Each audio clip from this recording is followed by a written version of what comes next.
Hello, welcome to Miniature Realms. My name is Stuart. It's pre-order day for the old world and we have Miao Ying and the new Arcane Journal Dawn of the Storm Dragon. In this video I'm going to review both.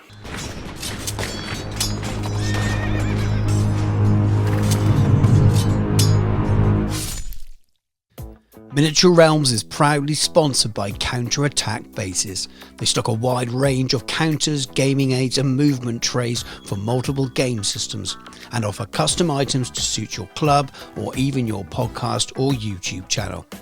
Make sure you check out their old world compatible range. It's expanding all the time. New ranges are being added soon. Look at these fantastic generals tokens to help those of you who are forgetful remember in-game effects and spells and things like that. And look at these old world legacy army token sets as well. Again, more of these are being added all the time and very nice they are. Check out the link in the video description. So Games Workshop very kindly sent me Miao Ying and the new Arcane Journal ahead of time. And I'm going to do a bit of a different kind of review video for this release. I'm going to review building this and show you the completed miniature at the same time as reviewing the Arcane Journal. How I'm going to do that, we'll find out. A bit of split screen stuff going on, but hopefully it will work and you'll enjoy it. Most of this review is going to be taken up by talking about the book, of course. But let's have a quick look at the miniature first, and I'll get this out of the way pretty quick for all of you who are interested in what's inside that book and the rules. But the miniature overall is absolutely fantastic, everything you expect from a modern day Games Workshop miniature. There's two larger frames and one smaller frame which consists mostly of the human form Miao Ying, though there are a couple of parts on one of the larger frames you do need to clip off, so you can't just, for those box breakers out there, can't just sell the other little frame on its own. The instructions are in black and white, and for the most part that's okay. It's a bit of a shame, I think, with miniatures of this cost that we don't get them colour like you do from the main studio. I appreciate there's probably lots of decision making that goes into that. It may well just be down to the availability of the people who actually do the digital work around making them full colour, etc. In most cases it causes no issue at all, apart from one little bit about the cape, which I'll tell you about shortly. Contents, as you'd expect, pretty easy to find the parts, mostly because they're so large, regardless of the odd time chasing a number or looking for a number, which always happens to me when I'm building these things. Didn't have any issues at all. The base, my base, was a little bit warped. You see that quite often with these larger ones now. Super easy to fix. I put some boiling water on it in a sink, left it for about 2 minutes, took it out, straightened it up, and pour some cool water on it, and it's absolutely fine now. So if your base does come slightly warped, you can fix it very easily by doing that. So the only issue I found was part 59 and how you attach it to the miniature at this stage, because it's showing you from the front and you need to see the attachment point from the back, and this is where having the multiple angles and those colour pictures where it tells you where you're gluing really helps. I just couldn't work it out. Luckily I've built enough miniatures in my time and I was able to play around with a few bits and work it out, and what I ended up doing was clipping off bit 62, I believe, which is the top of the shoulders, and by looking where that attached I was able to work out how to marry up those two parts. So I was able to work out that was going on, stick that to part 59 and then stick them both on together. And I don't think that's the order it's supposed to go, because it does make fitting her left arm on a little bit harder, so you have to push it in, but it is almost impossible without seeing a completed miniature from the back, which at this stage I don't have. There's no 360s on the website. I'm building this all before release, so it made it a little bit tricky. It may well be that the 360s on the website you can see and it's fine, but that's my little tip from that part. Nothing wrong with the model design at all. Could be fixed just by making that little bit in the instructions a little bit clearer. So nothing like the Sentinel, no big issues here, but a little tip for any of you looking to build your own miniatures. So let's talk about the book.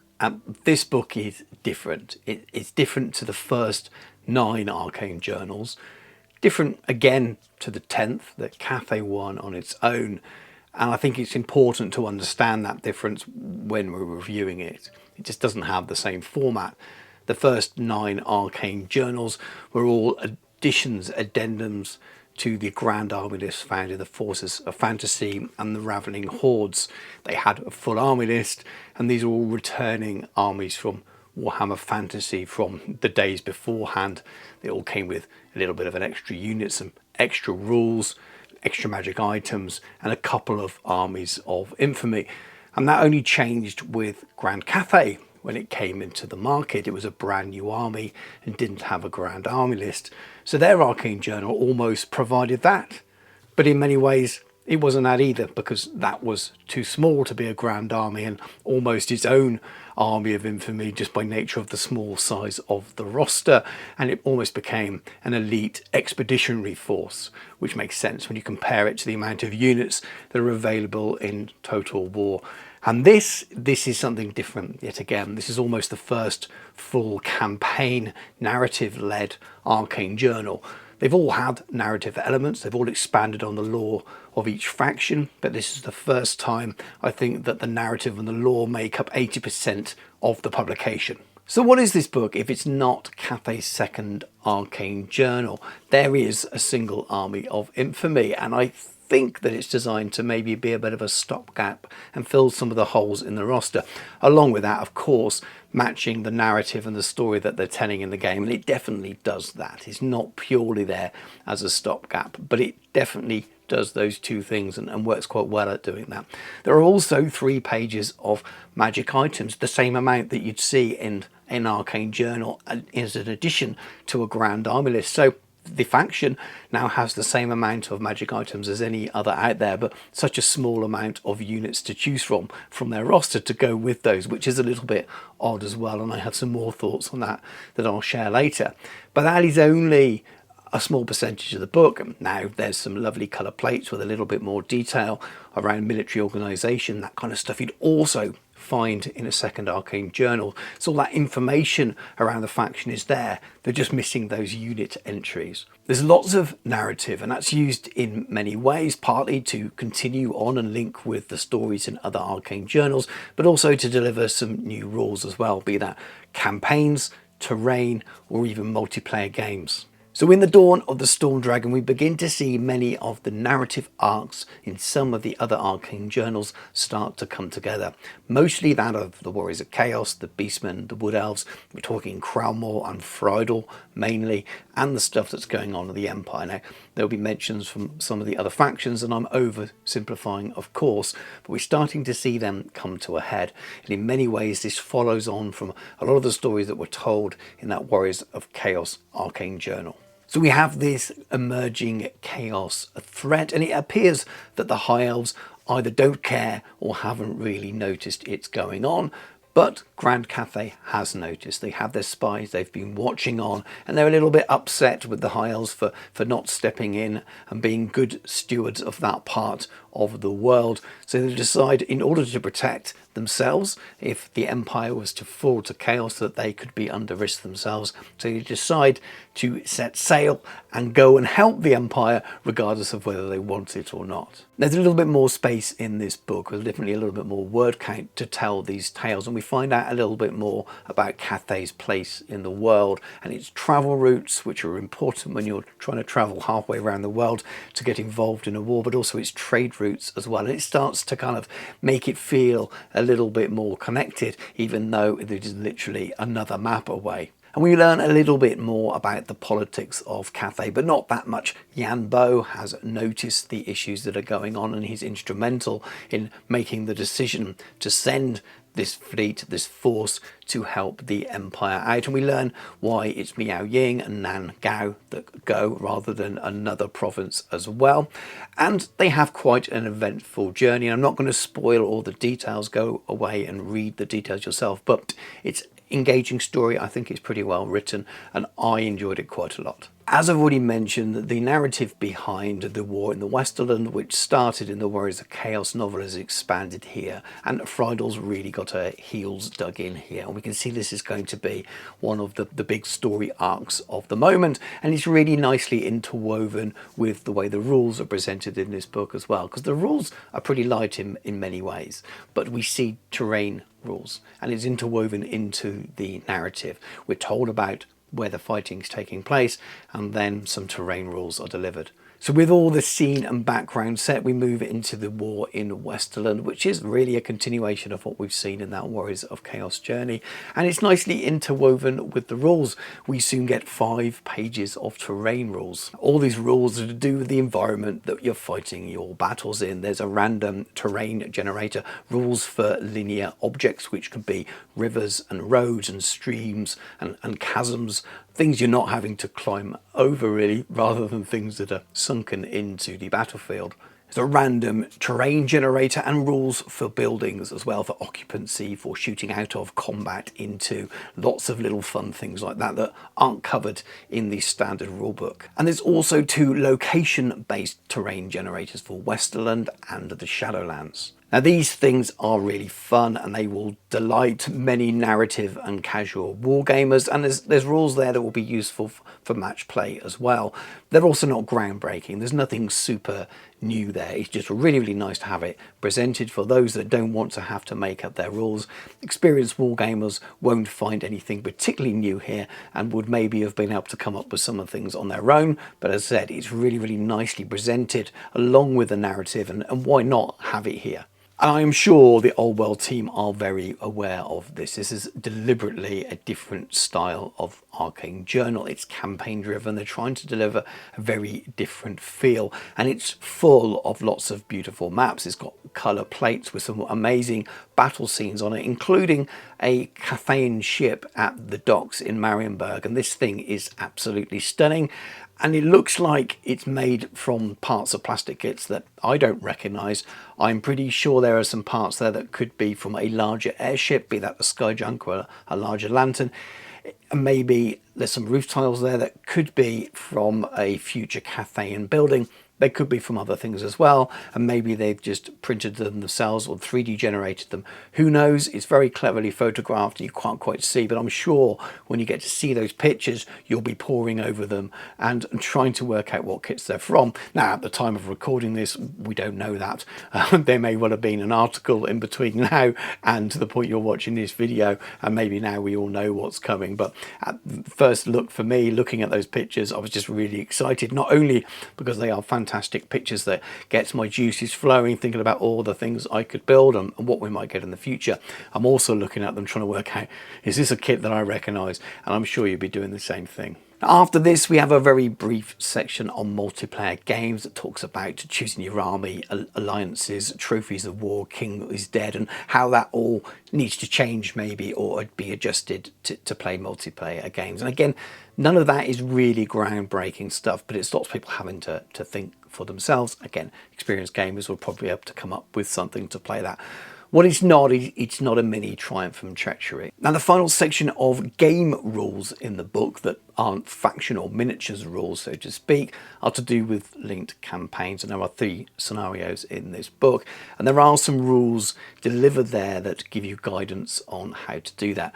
But essentially they're pointing you towards the rulebook itself with the link campaigns that are in there. So there's nothing super new there. The campaign is very solidly set in this war in Westerland, as you would expect. There are 3 scenarios that move the story on a little bit, and they're all very reminiscent of their own of a lot of the scenarios you find in the previous Arcane Journals. I think they've all got them apart from the previous Cathay book. It starts with a timely arrival and then assault on Leonin, and ending with the reclamation of Holland, making use of the new terrain rules and ideas that they've already seen on the previous pages in the book, including some fun special rules. And I think they could be really fun to get together with a couple of friends and play over a long weekend. And then rather than tell the tale in this book of the whole campaign, we don't know who wins. They leave us very much at the beginning so we can go away and play these games.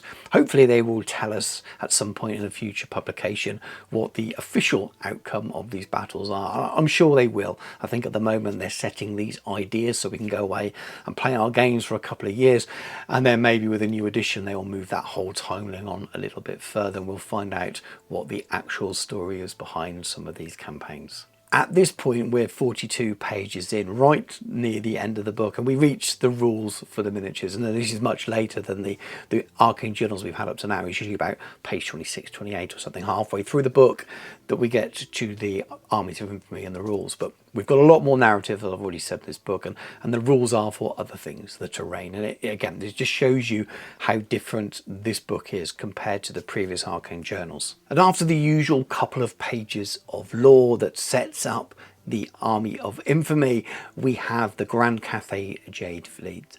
And the army list is exactly the same as the standard army list in the previous Arcane Journal. It's exactly the same. All of it's there. The only difference is you can't take allies and mercenaries in the same way, but all the other allowances are there as well. You can have Miao Ying, whereas in the other army list it said Cathayan Dragon. So I suppose for this one, the major change there is you could only take Miao Ying and not a different Cathayan Dragon. But all the allowances for all of the other things are exactly the same. So we have 0 to 1 Shigengan Lord or Magistrate per 1,000 points, Shigengan Gate Masters, Gatekeepers, Strategists, core at least 25% with Jade Warriors, 0 to 1 unit of Jade Lancers per 1,000 points may be taken as a core choice, Specialist up to 50, you've got Jade Lancers, 0 to 3 War Machines chosen from the following list per 1,000 points, Fire Rain Rocket Batteries and Cathayan Grand Cannons.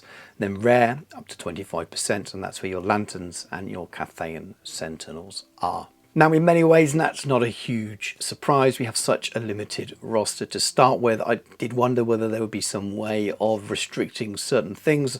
I think there were rumours online that they weren't going to be allowed to have Sentinels because they couldn't make it in the ships, that kind of thing. And I could have understood that. But also, when you've got such a small collection of miniatures, it's probably a bit risky to prevent any of them to be taken anyway. So this brings us on to what makes the army different, and that's the mercenaries, and we have Empire mercenaries. So mercenaries, up to 33% may be spent on mercenaries drawn from the Empire of Man army list. 0 to 1 Captain of Empire, Master Mage, Priest of Sigmar or Priest of Ulrich per 1,000 points, State Troops, State Missile Troops, Free Company Militia and Empire Archers, 0 to 1 unit of Pistoliers or Outriders per 1,000 points. And then note that mercenary units within the Jade Fleet army are not subject to the misbehaving mercenaries rules. Now that's all pretty thematic and to be expected. It's also quite restrictive and probably a little bit more restrictive than I would have thought. There's no veteran troops there at all. You think they're supporting and helping Marienburg and Westerland out, and maybe they'd have access to more. But I think what's happening here is these guys are obviously mercenaries rather than allies. And if you want to run more different Empire troops, you can of course ally in using the main army list. So this really is, Cathay has hired a few troops that are supposed to be a little bit more of the mercenary feel rather than the official fighting for the state kind of feel. So generally they are paying them to fill out some of the gaps and help them in their roster, which is, I wonder if what this is trying to do. You can have your magician, your wizard, your caster on foot, which is something you can't do with the current army list for Grand Cathay. You've got some missile troops, which again, aside from the artillery, don't exist. You've got some fast cav there that aren't all armoured and charging with a bit of a shooting going on. So again, you're filling some gaps. And then you've got some chaffy kind of units of troops, which again, so it feels like you're filling in the roles of the peasants. Now, I don't know how much of this is narrative because it works for that and theme, and how much of it is filling in some of the holes in the roster that they haven't yet done for the Total War conversion over to this game. That could be the other, and I'm sure people will fall into camps there. I'm sure it's a bit of both columns, if I'm honest with you. Before I give you a few more thoughts on that, let's look at the army special rules. So the Grand Cathay Jade Fleet special rules. The first special rule is Cathayan Black Powder. The first time that any unit in a Jade Fleet army that is armed with a handgun, a pistol, a bracer pistol, a repeater handgun, or a repeater pistol shoots, the range of the weapon is increased by 3 inches. Then we have a mercenary handgun drill. Once per game, each unit or detachment of state missile troops in a Jade Fleet can fire with 1 additional rank. And this is all around the lore of using Cathayan Black Powder. They're lending it to their mercenaries and making them better. Then we have Unit and Harmony. Any unit of Jade Warriors or Jade Lancers within 3 inches of a friendly mercenary unit may reroll hits of 1 during a combat phase. And that seems pretty good, rather than being limited just to the first turn. This is something that if you've got your Jade Warriors, next to a unit of Empire Spearmen, which have just got much better with the 1.5 rules, and you're re-rolling your ones to hit. That's pretty good. That's something that interests me, definitely as a player of Empire and a player of Grand Cathay. And then War Balloons, 0 to 1 Sky Lantern per 1,000 points, may have the Ambusher special rule for 15 points. In addition, once per game, a Sky Lantern that is held in reserve may re-roll the dice when rolling to determine if it arrives this turn as reinforcements or is delayed. Now, I really like that Army of Infamy, so much so that I've already been planning a little 500 point add-on to play games with. I haven't written at the moment is a 2,000 point list, and maybe taking out one of the units of Jade Warriors I've got in my list, which is a very one of everything kind of list, and swapping it out with some Spearmen and maybe a level 1 or level 2 on foot would also be a nice thing to do. But narratively, this is right up my street. I love this kind of look, this kind of thing. So for me, this is the perfect kind of thing to add to the game. I know a lot of people it won't do, and it'll be interesting to see how the competitive community look at this list. Does this make Cathay even better, or is it a bit of a meh, no one's going to take that Army of Infamy, there's not a lot going on for it? I'm not sure. The army's already pretty strong, and that's probably a good thing that the black powder side of those special rules didn't add those 3 inches throughout the whole game. It's just for that first turn. Otherwise, again, adding something to what is already seen as a strong army, increasing the handgunners all the time, would have potentially been something that's seen as, oh no, the strongest army in the game, which I'm not sure they are, but the strongest army in the game has got even stronger. So I'm really looking forward to seeing how the community, the rest of the community, sees this. As a kind of casual narrative gamer, I love the theme for this. It's good fun. Now, don't get me wrong though, I would have liked to have seen a little bit more there from the Empire thing. And this is where the book, I think, it doesn't have a problem, but is a little bit split with what it's trying to do. 80% of the pages are pure narrative, and it feels like it's a narrative book and not a standard Arcane Journal, and that it's definitely not Cathay Arcane Journal 2. But the other side of it is we've got 3 pages of special rules that I'm going to be covering in a moment, and lots of stuff that's all very Cathay themed, and the narrative's all Cathay themed, and it feels like it's filling the gaps for the Cathay army. So because it's so heavily Cathay themed, I do wonder whether they were frightened of putting something that wasn't Cathay in this book. But also, where else would you maybe have put a special Empire unit that could have been mercenaries? And we're in Marienburg now. Now, I'm pretty sure Manan's Blades aren't going to come back, even though they're mentioned in Arcane Journal. They're a resin unit, and it looks like the company's moving away from resin units. And I keep hoping they'll come back as a made to order. So maybe that's why they've not put a set of rules for them here. But it would have been really fun to see something like Marienburg Marines or something like that, a special unit that you can kit bash yourself from your militia kit and from your state troops kit, and it would have fit really nicely as one of those mercenary units. It would have been really fun to kit bash and would have just matched the theme and everything. So maybe something like that's coming in the future. And maybe it's not there because of the general Cathay theme of this book, but it also feels like the perfect place to have it.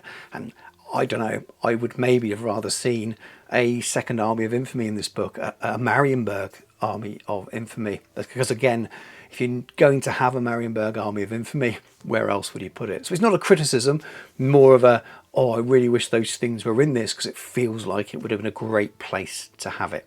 And let's look at the final part of this book, which is pure Cathay in theme. It's 3 more pages of expanded or new Grand Cathay magic items, which brings the army up to the same amount, I believe, as all the other factions out there. So first up, we have magic weapons, the Sword of Reason, 65 points. It's a strength +2, -2 AP. Killing blow, magical attacks, requires 2 hands. And then the Sword of Reason strikes a killing blow if the roll of a natural 5 or 6 when making the roll to wound. The Brazen Blade, 50 points, is a strength +1, -1 AP. Magical attacks, multiple wounds. 2. Enemy models are not permitted a ward or regen save against an attack made with this weapon if the wielder rolls a natural 6 when making a roll to wound. The Wrath of Zhen Yang, 45 points, and that's a strength +1, -1 AP, Armor Bane 1, flaming attacks, magical attacks. Enemy models cannot make regeneration saves against a wound caused by this weapon. The Sword of Nan Gao is 35 points and it's a strength as user -3 AP, hatred, warriors of chaos and magical attacks. Magic armor, the Jade of Beishai, 40 points. The Jade Armor of Beishai is a suit of full plate armor. In addition, the wearer of the Jade Armor has a 5+ ward against the wound suffered and gains a magical resistance -2 special rule. The Mantle of Heaven, 25 points. Models whose troop type is infantry or cavalry only may be worn with other armor. The wearer of the Mantle of Heaven improves their armor value by 2 to a maximum of +2 against non-magical shooting attacks. Talismans, Signal of Smoke and Powder, 35 points. Any enemy model that targets this character or any unit they have joined during the shooting phase suffers an additional -1 to hit modifier. Vermilion Quells, 25 points, 0 to 1 per model. Single use, the bearer of Vermilion Quell, but not their mount, can reroll any failed rules to hit and or to wound made during the combat phase. Keep whizzing through these at pace. Then the magic standards. Banner of the Dragon's Wrath, 45 points. A unit carrying the Banner of the Dragon's Wrath gains the flaming attacks and impact hits 1 special rule. The Jade Banner, 40 points. When calculating its combat result, a unit carrying the Grand Banner of Superiority, which is odd because it's called the Jade Banner, may claim an additional bonus of +2 combat result points. The Shroud of Shimea, 25 points. The unit carrying the Shroud of Shimea gains the Fear special rule. If they already have the Fear special rule, they gain the Hatred special rule. The Banner of Zen Wu, 15 points. Enemy units that wish to declare stand and shoot or fire and flee charge reaction against the unit carrying the Banner of Zen Wu must first make a leadership test. If this test is passed, they declare stand and shoot or fire and flee charge reaction. If this test is failed, they must hold instead. Moving on to the enchanted items, we've got Ring of Jet at 30 points, 0 to 1 per model. The wielder of the Ring of Jet can cast the Unquiet Spirit spell from the Law of Necromancy as a bound spell with a power level of 2.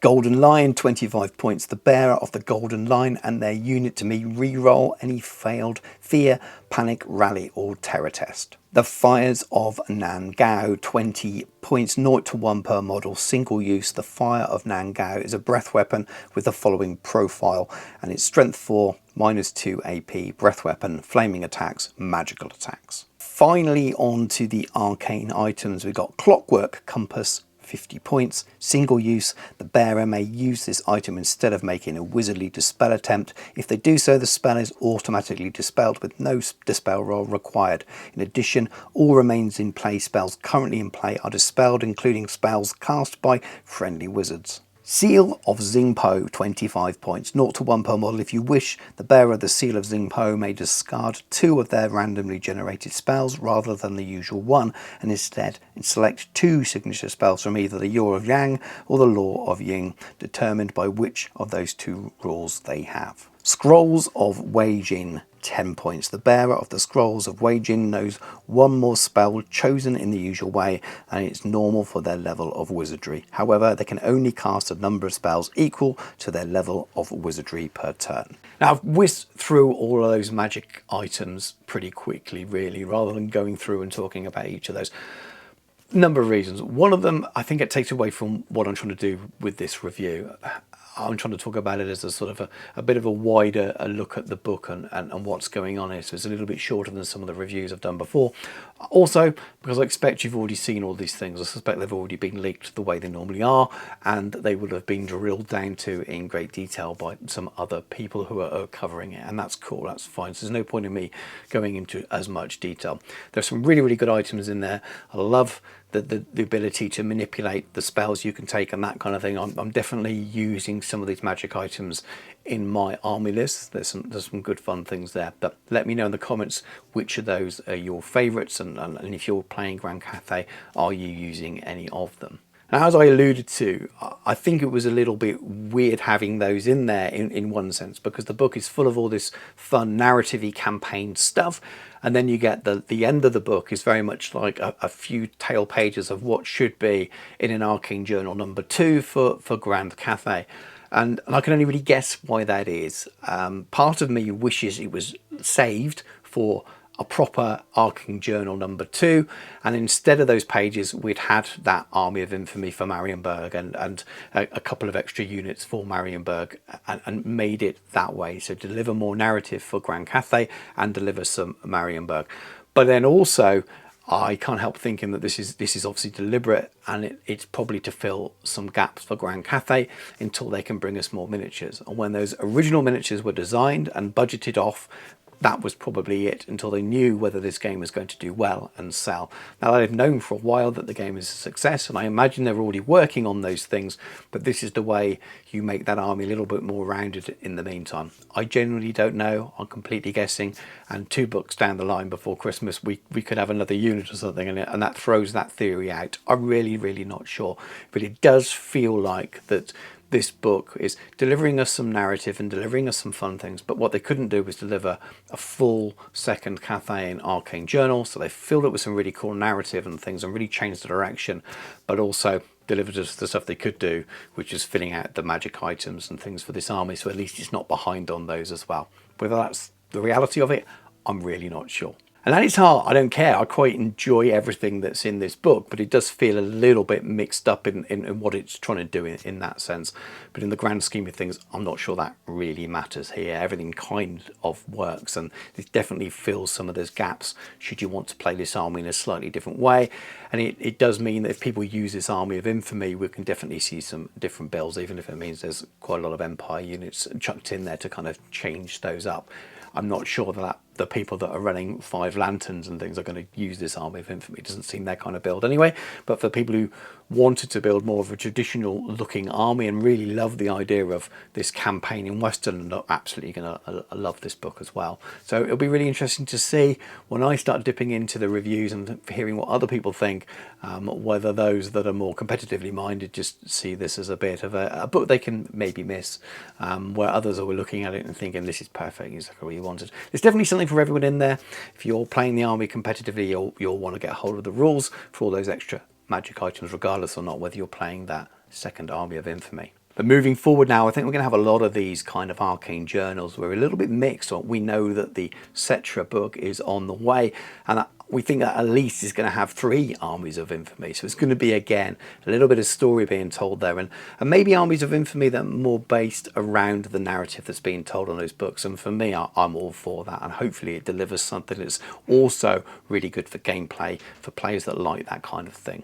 And finally, this is the finished miniature, and again, as I said at the beginning of the video, no problems building these at all. They went together really well, and they are stunning, as stunning as everyone I think thought they were when they originally saw those revealed pictures, what seems like many months ago now, and it's nice to finally have them here. I absolutely love the miniatures. It's absolutely not the first miniature I'd go for in terms of gameplay and game style and army list building. I tend to go for normal things. You can see a size comparison there with the little Marienburg Captain, which you may have already seen the painting tutorial for. But stunning miniatures, and look out for the full painting video for them very soon on the channel.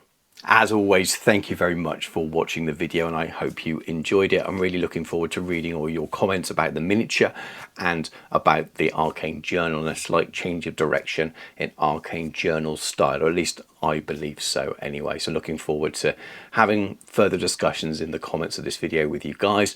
If you like to see more videos like this, make sure you are subscribed to the channel, like this video as well. It really helps, and check me out on social media and follow me there.